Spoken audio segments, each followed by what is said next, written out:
Why your body feels older every morning. Every morning, millions of people wake up feeling older than they really are. A stiff lower back, tight hips, an aching neck, shoulders that don't move quite as easily as they once did. Most people think they already know the reason. It's just age. That's the explanation we hear over and over again. And eventually, we stop questioning it. But what if that's not the real answer? What if many of the symptoms people blame on aging have a completely different cause? Because here's something strange. Why does a body that moved reasonably well yesterday sometimes wake up feeling stiff the very next morning? You didn't get injured. You didn't fall. You didn't suddenly become 10 years older overnight. You simply went to sleep. Yet when you wake up, something feels different. Getting out of bed takes a little more effort. Your back feels tighter. Your hips feel less cooperative. And your body seems to need time before it agrees to move normally again. Most people accept this without thinking much about it. But modern research is beginning to tell a very different story. A story that has less to do with age itself and more to do with how your body responds to the forces acting on it every single day. And that's important because unlike age, those forces can change. A stiff shoulder can become more mobile. Tight hips can begin moving freely again. Movements that once felt difficult can start feeling natural, which means the question isn't simply why the body becomes stiff. The real question is why it changes in the first place. To answer that, we need to look beneath the muscles and joints most people already know about. Because hidden inside your body is a system that many people have never even heard of. It may influence how you move, how you feel, and how quickly your body begins showing signs of aging. It's called fascia. For decades, fascia was largely ignored. Scientists knew it existed. But for years, few people suspected it might influence how the body moves and feels. Today, that view is changing rapidly. Researchers now believe fascia may be one of the most overlooked systems in the human body. A system that could influence flexibility, movement efficiency, force transmission, and even the way the body experiences discomfort, which is surprising when you consider that most people have never heard the word at all. Fascia forms a continuous network throughout the body, not in one area, not around one muscle, but almost everywhere.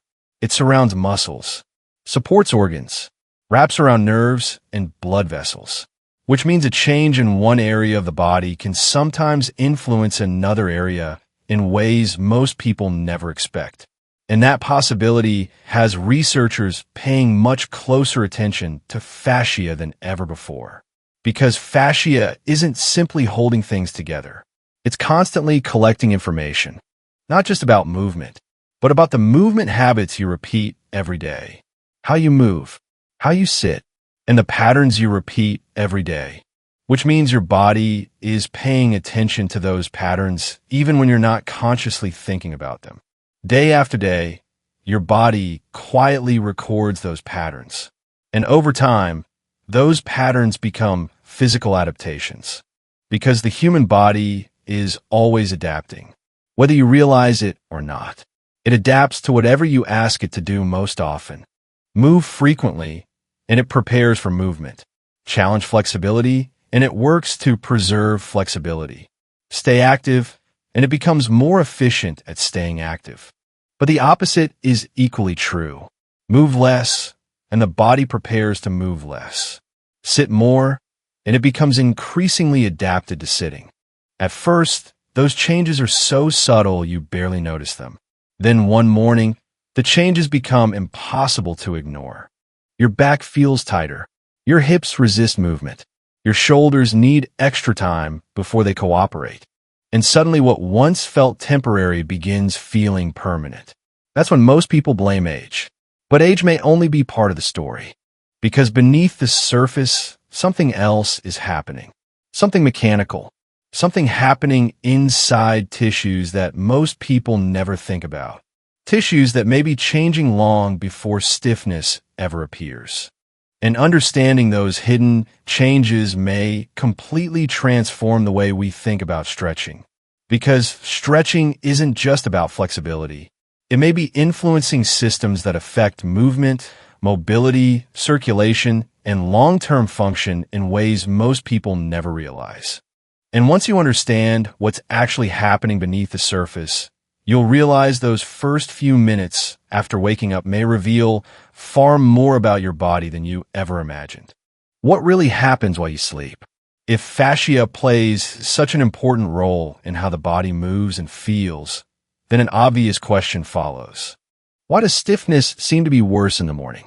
After all, sleep is supposed to help the body recover. It's when repair takes place. It's when the body restores itself. So why do so many people wake up feeling less mobile instead of more? The answer begins with something most people rarely think about. Not exercise, not stretching, not even fitness. Movement itself. Because throughout the day, your body is never truly still. Even when you're relaxing, even when you're working, even when you think you're barely moving. Tiny adjustments are happening constantly. Your posture shifts. Your weight redistributes.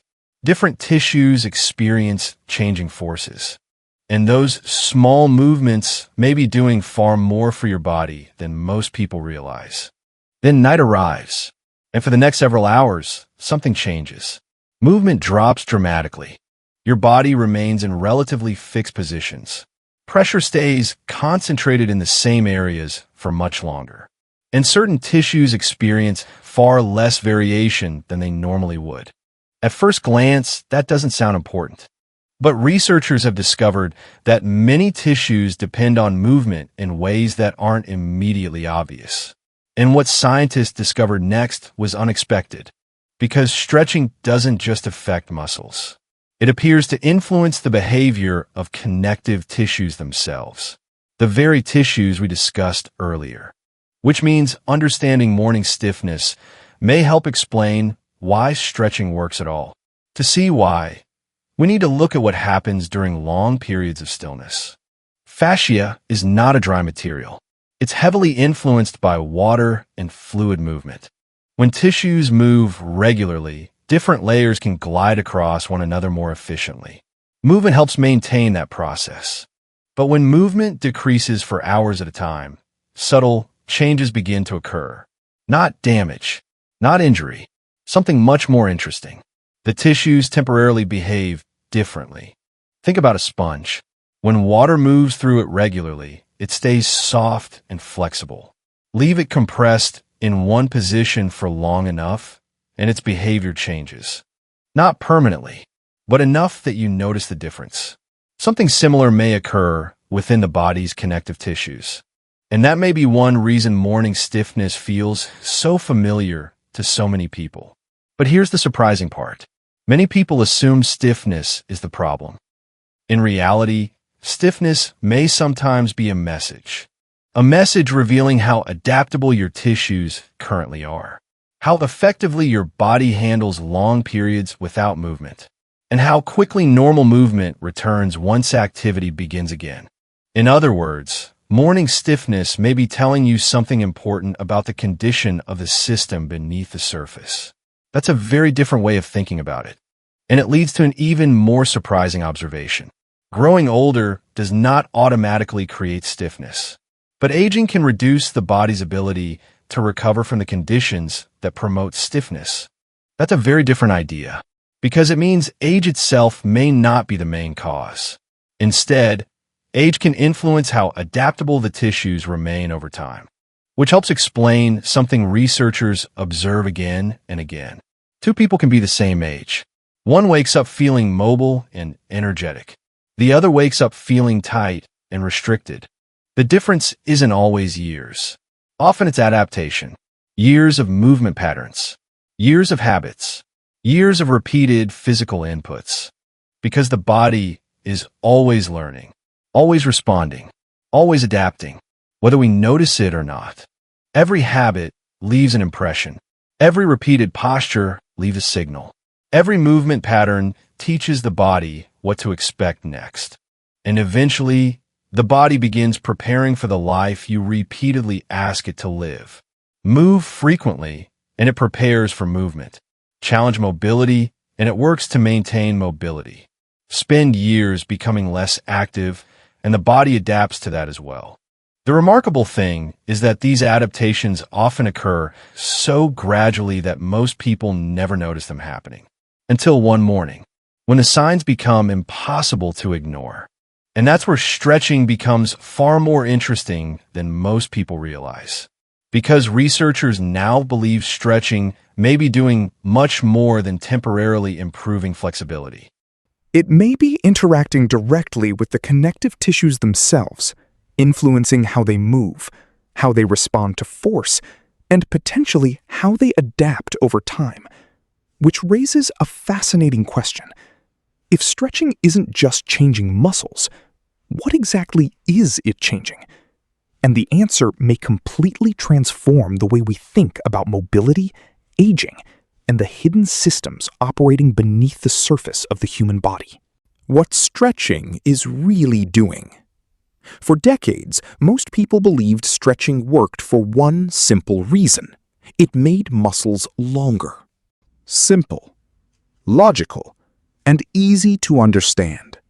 The problem is that modern research has revealed a far more complicated story, because muscles may not be the entire explanation.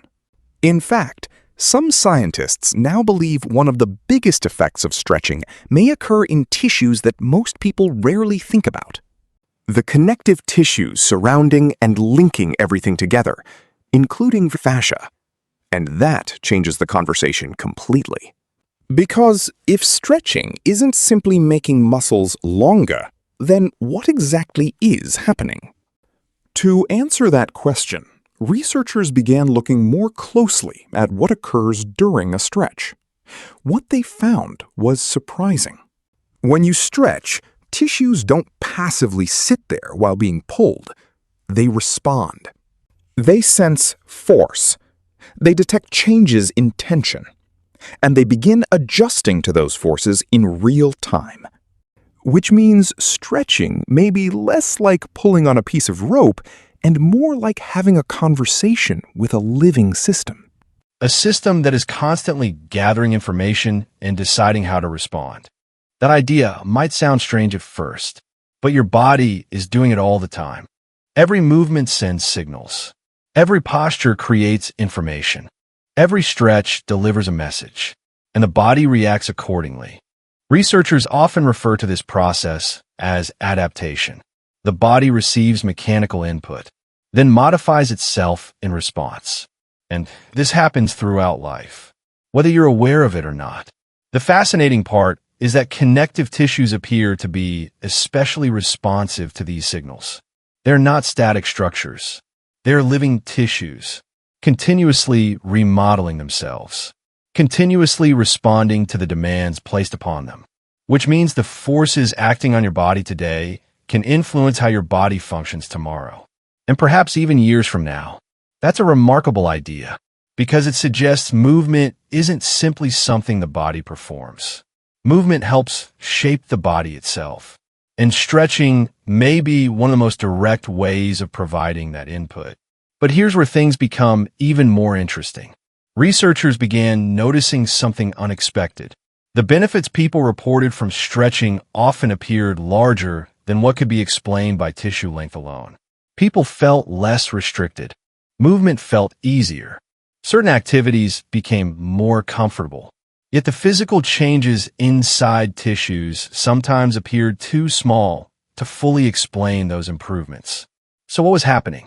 Some scientists believe part of the answer may involve the nervous system, because every stretch isn't only affecting tissue. It's also generating information. Information that travels to the brain. Information that helps the nervous system evaluate tension, position, and movement. In other words, stretching may influence how the body perceives movement, not just how movement physically occurs. And that's an important distinction, because the experience of stiffness isn't determined only by tissue properties. It's also influenced by how the nervous system interprets those properties, which creates a fascinating possibility. Some of the benefits people experience after stretching may result from improved communication between tissues and the nervous system. not simply from making structures physically longer. That idea has changed how many researchers think about flexibility. Instead of viewing stretching as a process that forces the body into submission, they increasingly view it as a process that encourages adaptation, a dialogue rather than a battle. And that may explain why consistency matters so much. Because adaptation rarely happens from a single event. The body learns through repetition. Just as years of inactivity can encourage stiffness, repeated movement can encourage mobility. The body responds to patterns, not isolated moments. And that's good news, because patterns can change. The body remains adaptable far longer than many people assume, even later in life, even after years of limited mobility, even after stiffness has become a daily frustration. But there is another reason stretching has attracted so much scientific interest, a reason that goes far beyond flexibility. Because researchers are beginning to explore whether stretching may influence circulation, tissue hydration, and the movement of fluids throughout the body. And if those discoveries continue to hold true, stretching may be affecting far more systems than anyone previously imagined. Which leads to an even bigger question. If stretching can influence tissues, nervous system responses, and potentially fluid movement throughout the body, could its effects extend all the way down to the level of individual cells? The answer may be one of the most surprising discoveries in the entire story. The hidden conversation happening inside your cells. For most of human history, stretching seemed like a simple physical activity. You pull on a muscle. The muscle lengthens. You become more flexible. End of story. But as researchers began studying the body more closely, that explanation started to feel incomplete. Because stretching appeared to influence far more than flexibility alone. People often reported changes that seemed larger than expected. Movement felt smoother. Stiffness decreased. Certain activities became easier. And in some cases, those improvements appeared before major structural changes could even occur. That raised an important question. What exactly is the body responding to? The answer may begin at a level most people never consider. The cellular level. Because your body is not simply made of tissues. Those tissues are made of cells. Trillions of them. And those cells are not isolated from the physical forces acting on the body. In fact, many scientists now believe cells are constantly listening to those forces. Not with ears, of course, but through specialized structures that detect pressure, tension, compression, and movement. Which means every time you move, your cells receive information. Every time you change posture, your cells receive information. And every time you stretch, your cells may receive information as well. At first, that sounds almost unbelievable. But researchers have spent decades studying a process known as mechanotransduction, a complicated name for a surprisingly simple idea. Physical forces can influence cellular behavior. In other words, cells don't only respond to chemistry. They also respond to mechanics. And that's a remarkable discovery, because it means movement isn't merely something happening around your cells. Movement may be helping guide how those cells behave, what they build, how they repair, and how they adapt. Now, it's important not to exaggerate what science currently knows. Researchers are still investigating many of these mechanisms. There are questions that remain unanswered, and the human body is far too complex for simple explanations. But one thing has become increasingly clear.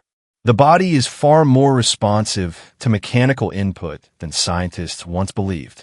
And that realization has changed how researchers think about movement itself. For decades, exercise was often viewed primarily as a way to strengthen muscles and improve cardiovascular health. Those benefits remain extremely important. But movement now appears to influence systems throughout the body, including systems that operate on microscopic scales. Which brings us back to stretching, because stretching may represent a unique form of mechanical input. Unlike explosive movement, unlike strength training, unlike endurance exercise, Stretching applies relatively gentle forces over longer periods of time. And those forces may create signals that travel through tissues in ways researchers are only beginning to understand. That's one reason scientific interest in fascia has grown so rapidly. Researchers increasingly suspect that connective tissues are doing far more than simply holding the body together.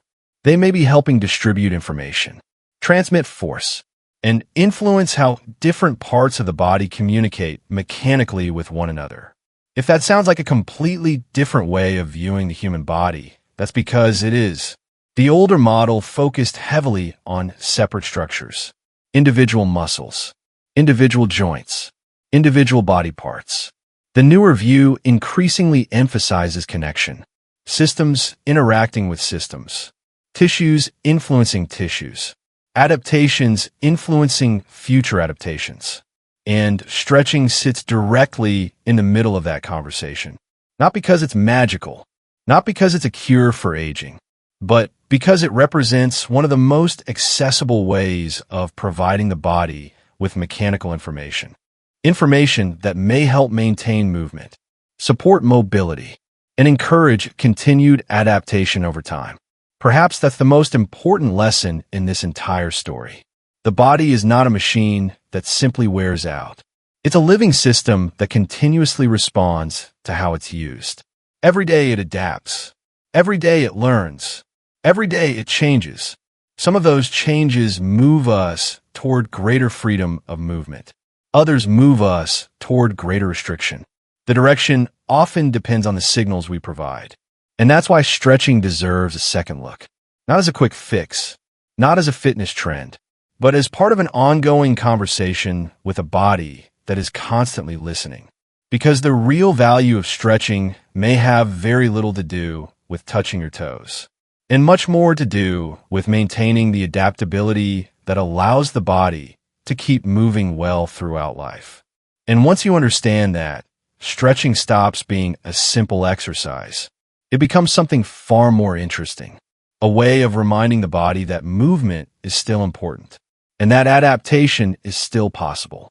If you enjoyed this deep dive into the science of movement, don't forget to like the video and subscribe to the channel. And tell us in the comments, what's the first thing that feels stiff when you wake up in the morning? I'd love to hear your experience.